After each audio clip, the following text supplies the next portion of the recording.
Hello everyone, welcome back to another LeetCode problem. Today we're going to be solving question 198, House Robber.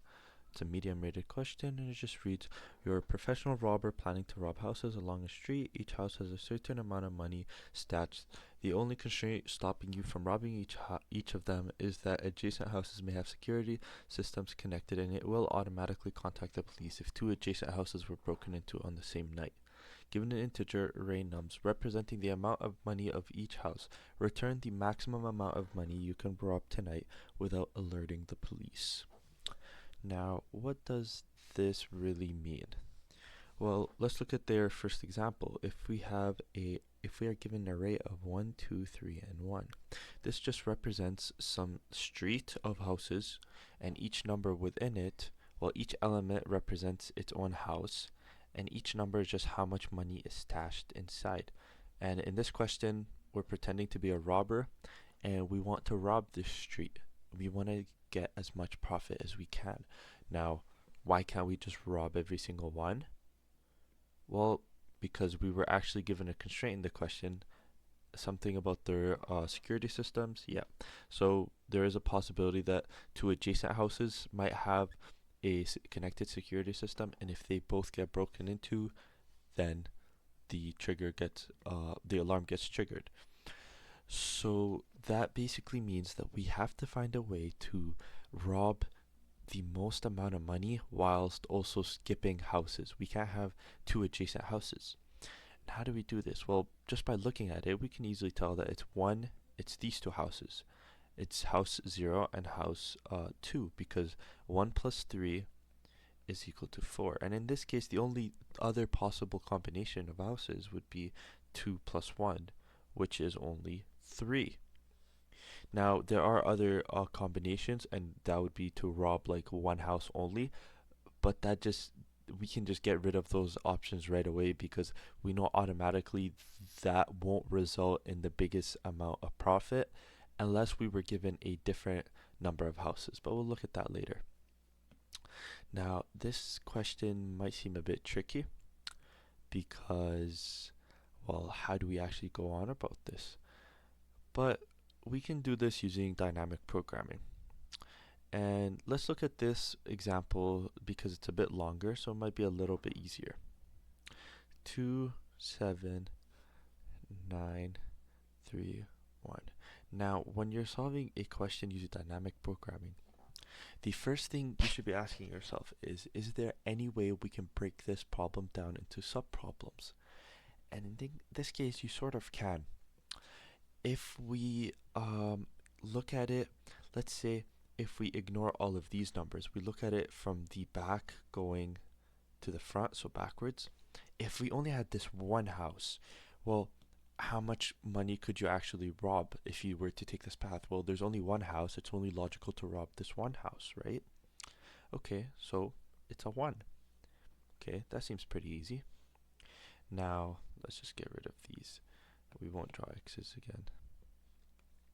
Let's say we did 1. Let's say now we're at 3. So that means that this is our subproblem, right? 3 and 1. Well, it's two houses. They are adjacent, so we know we can't rob both. So the logical thing to do is just to rob the one with the largest amount of money. So that would be 3. Okay. Now here, this 9. If we were to rob this 9, what's the most amount of money we could rob? Well, we can't rob the 3 because it's right next to it, but we can rob the 1. So the most amount that we can get is 10. Now, if we go on to 7, this is our new subproblem. Well, what's the most amount of money that we could rob here? It would actually be this. Well, we're assuming that we start at this 7, by the way, because obviously you can start at this 9 because it's bigger, but we're just assuming that we start at the 7.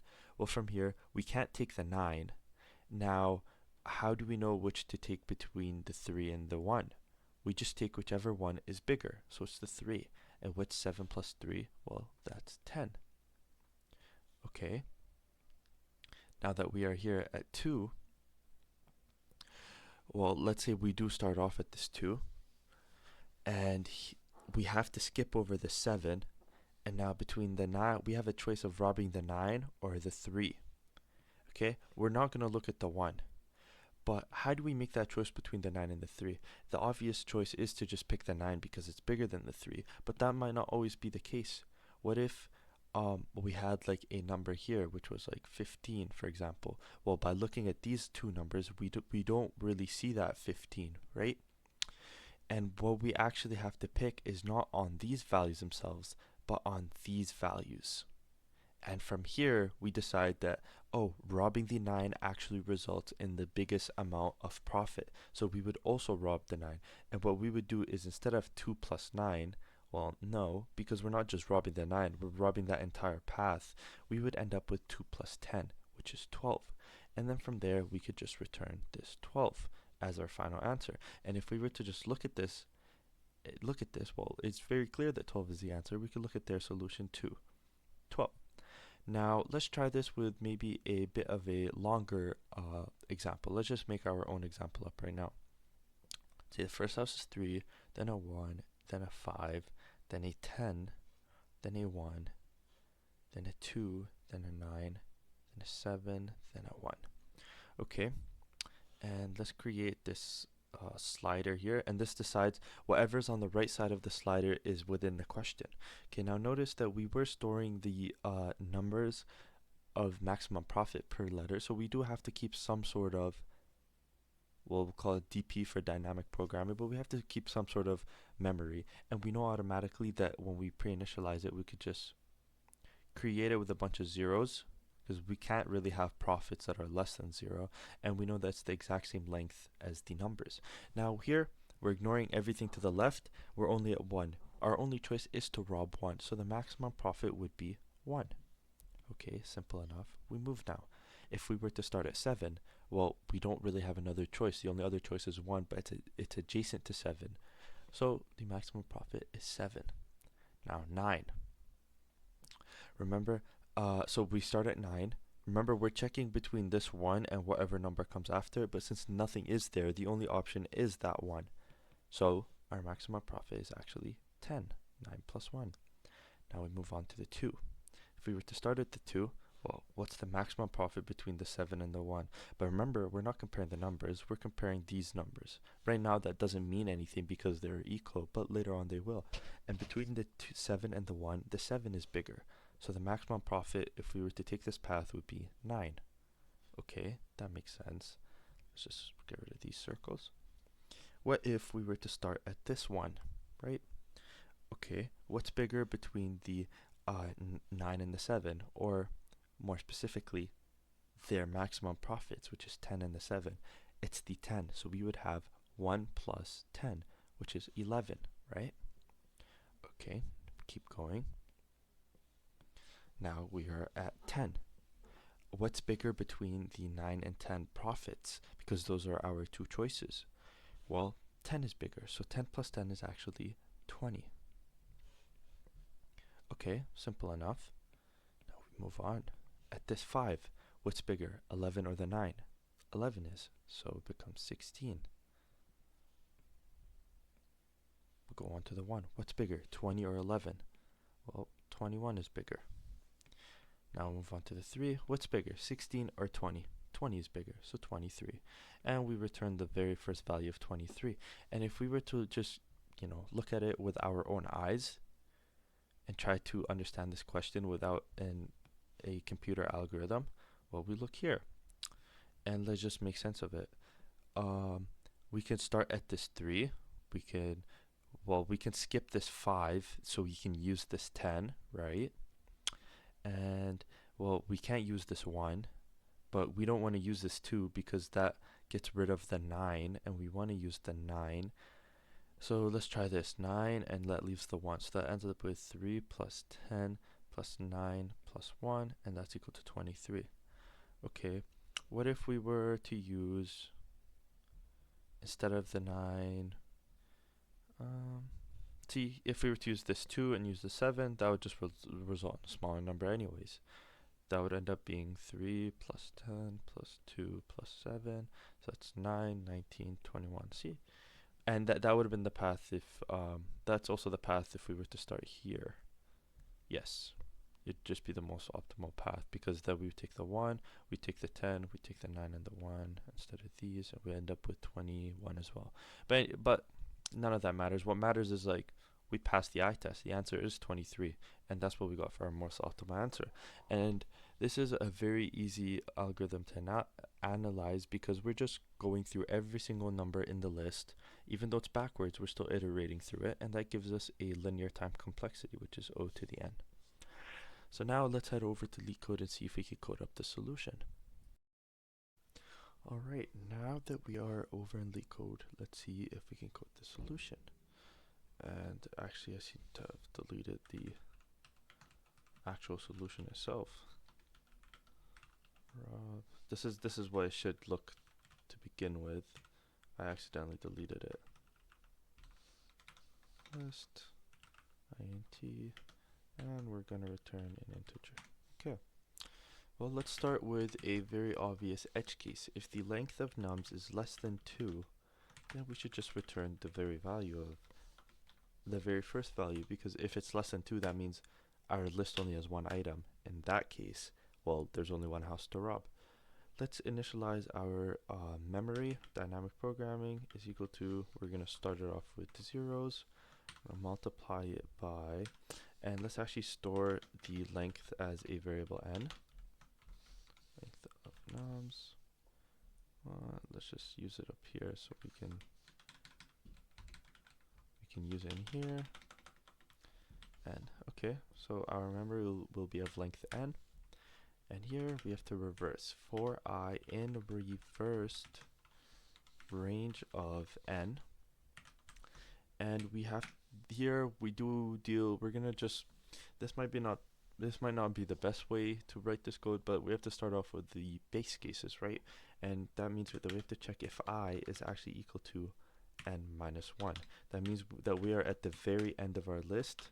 And if you remember, we started off in our method that I showed you, we start off at the very end. That's our very first case, and we just set that element in DP just equal to whatever number, because at that point we don't really have any other choices. Now this is also true when I is also equal to n minus 2. That's because that second element, we're saying that like this is our subproblem and we're starting here. Well, it has to be 3, because we can't use this one because it's adjacent, right? Okay, now there's one more kind of edge case when LF is equal to n minus 3. That's basically saying, if we look here, if this is our subproblem, we're starting at 2. Well, remember, we always compare the max of this value 1 and the one that comes out of after it. But since there isn't anything there, we actually just use that 1. So it does have its own special case. That's dp at I equal to nums at I plus dp at n minus 1. Right. This could also be just nums at n minus 1. That's the same thing. Okay, because remember here, if we have this case and we're starting here, it has to be the 2 plus the 1, right? Okay, now every single other case, well, we're going to set dp at I equal to, remember, we want its original value, because we want to count whatever house we're at as part of our profit, and we want the max between, well, let's say this is our whole problem, we're at 1, right? We want to take the max between this 3 and the 1, but not their actual numbers, but actually the profits that we get from taking that path. So we save those profits in the dp array, and that just becomes dp at I plus 2, and it's not I plus 1, because I plus 1 is the very next one, and we're not allowed to use that one. And the one after I plus 2 is I plus 3. And that's it. And now, well, no matter what array we take, we're always going to use the path of either the very first element or the second element, because it wouldn't make sense to use the third one, for example, because we can just add on the first one. Why wouldn't we want to do that? That's just profit that we're missing out on. So from there, we can just return whatever path gives us the most between the very first one or the very second one. If we did everything correct, we can submit.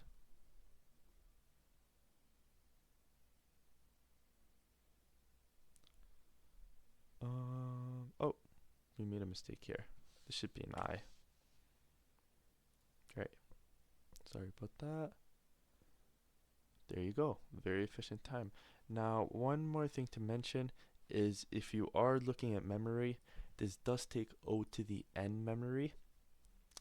There is a way to actually do this in O to the 1 memory, because notice when we use this piece of memory, we only are comparing just a couple of the elements in it. We're not actually looking at every single one.